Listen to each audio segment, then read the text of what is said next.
Hello and welcome to News Break. I'm your host, Nick Steffens.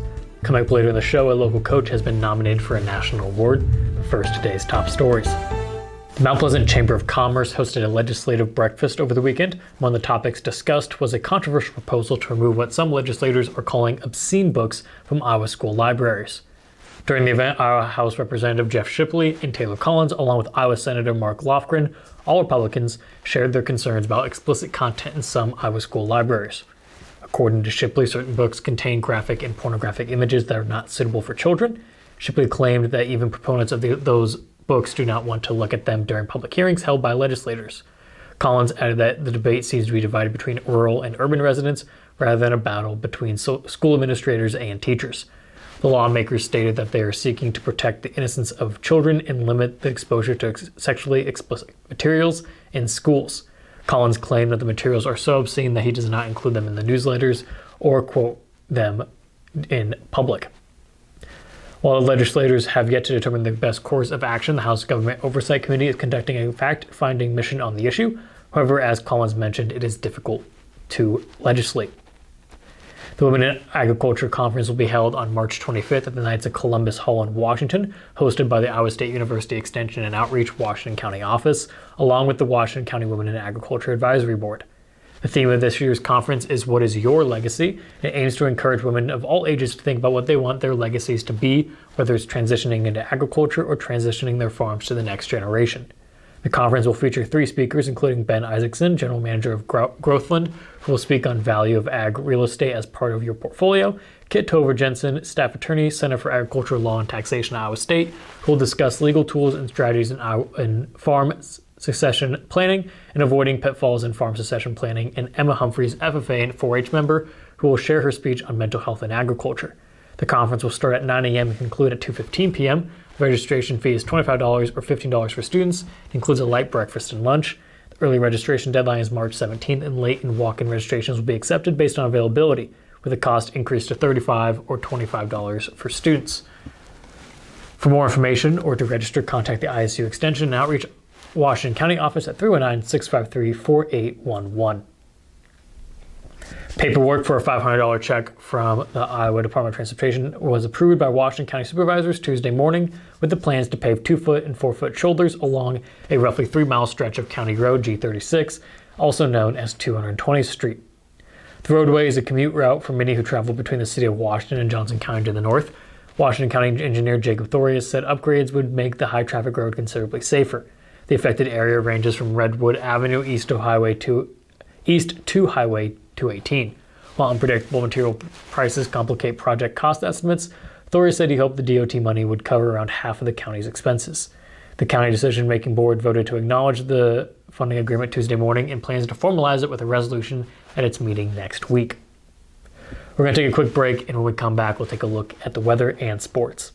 Since 1905, Kelowna Cooperative Technology Company has helped our community stay connected with the latest advancements in clear, dependable telecommunications services. KCTC provides rural Iowans with access to high-speed fiber internet, as well as phone, television, computer repair, and cybersecurity solutions.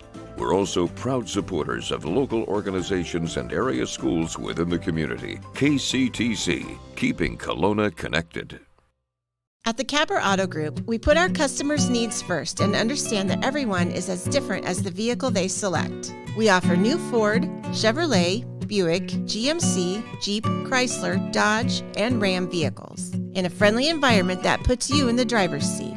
When it comes to service, we maintain factory-trained technicians and competitive pricing. The Capper Auto Group still believes that service after the sale provides the best customer experience. Come see the Capper experience for yourself.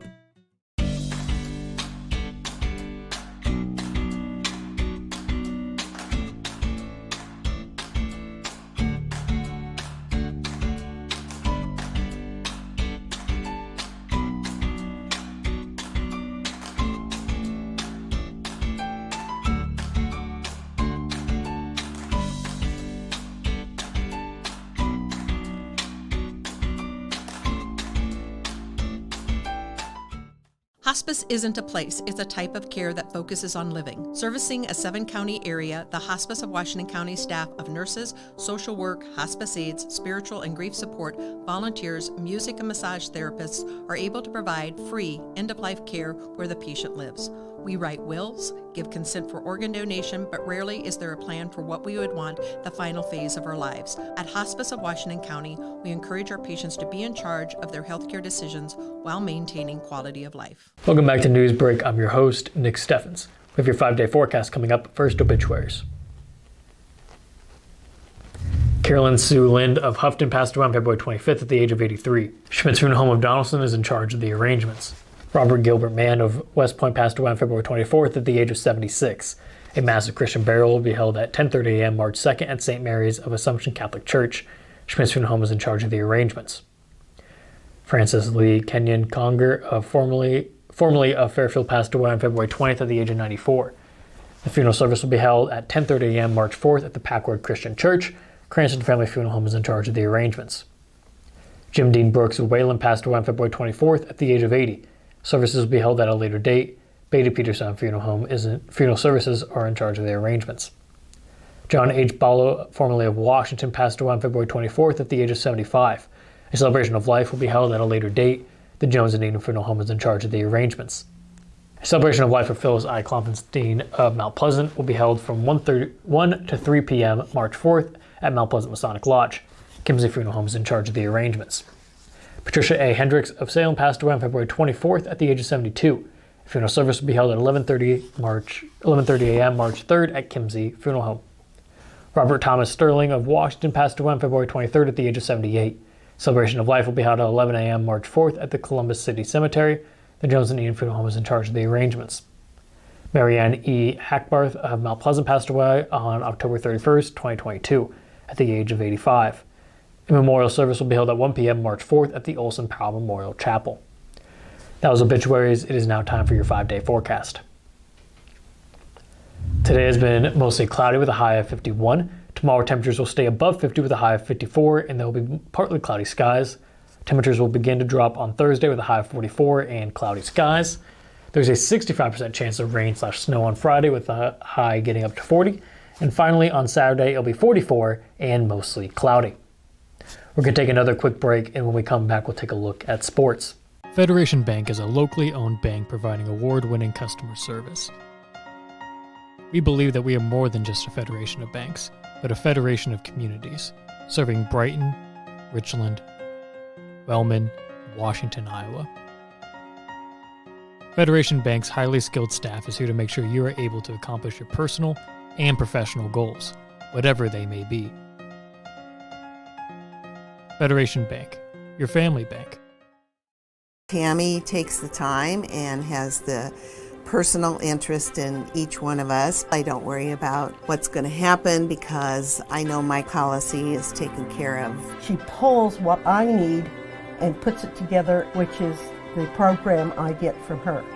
Every year she calls around September or so and says, there's changes again, and I'm going to do the best thing for you. It's been perfect.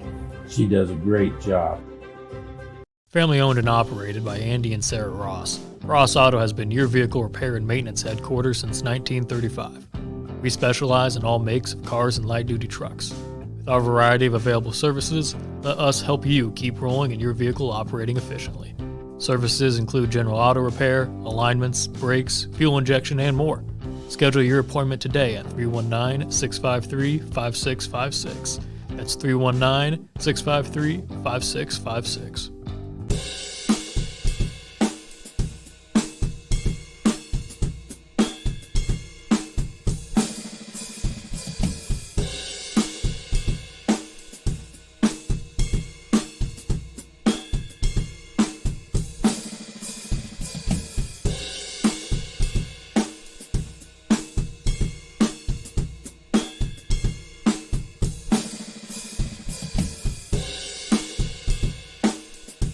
Welcome back to News Break. I'm your host, Nick Steffens. It is now time for sports. Sports, brought to you by Fairway.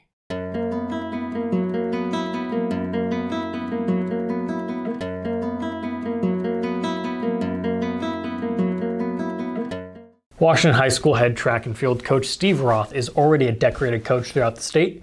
Roth is in position to earn some additional hardware as he is in the running for the 2023 National High School Track and Field Coach of the Year, awarded by the National High School Athletic Coaches Association. Back in 2022, Roth was given the distinction of an at-large Coach of the Year by IowaRunJumpThrow.com for helping lead the Demons to a fourth-place finish in 3A at the Iowa High School Track and Field Championships. The 2023 season is sure to be another eventful one for Roth and the Demons. It was a very eventful weekend for Iowa Wesleyan University, with both basketball teams and wrestlers taking home conference titles. The Iowa Wesleyan men's basketball team certainly had to battle this weekend, but in the end, the Tigers had what it took. The 23rd ranked Tigers cut down the nets at Haskell Indian Nations University on Sunday after beating the number 14 Florida College 70-66, not only earning revenge for one of their only 2 losses this season, but stamping their resume ahead of the national tournament. This will be the Tigers' first national tournament berth since 2011 and just the first year in the reign of head coach Jordan Ashton. The Tigers are now 27-2 heading into the national tournament. Iowa Wesleyan will learn its draw in the NAI tournament on Thursday when the national bracket is released. The Iowa Wesleyan women's basketball team had an eventful week as well on the hardwood, to say the least. Not only did the Tigers win their second straight Continental Athletic Conference tournament, they also punched their ticket to the NAI national tournament. Iowa Wesleyan has yet to lose a CAC game in the 2 years they've been in the conference. To earn their NAI tournament berth, the number 1 seeded Tigers dominated Bacon College 99-30 and Arkansas Baptist College 75-49, while also earning a spot in the CAC title game against number 2 seeded Haskell Indian Nations University. Iowa Wesleyan now sits at 23-6 overall and 11-0 in conference play. The Tigers will find out their NAI national tournament placement on Thursday as well. What a day the Iowa Wesleyan women's wrestling team had on Saturday in the 2023 Heart of America Championships. The Tigers took 12 wrestlers to the conference tournament and left with 12 place winners, 10 national qualifiers, 2 champions, and a co-outstanding wrestler and a runner-up finish. As a team, Iowa Wesleyan put up 148.5 points, good enough for second. Grandview University took first with 191.5 points. The Tigers' 2 champions on the day were number 1 Ottawa Nwachukwu at 136 pounds and number 2 Mia Palumbo at 109. Elena Sunland, Faith Cole, Isabella Hawley, and America Lopez all finished second. Rounding out the Tigers in the tournament were number 10 Joanne Vanderwood and number 16 Destiny Campbell, with 3rd and 4th place finishes at 130 pounds. The Tigers will be back on the mat on March 10th and 11th with the 2023 NAI Women's Wrestling National Championships. That is the news for Southeast Iowa. I've been your host, Nick Steffens. This has been your News Break.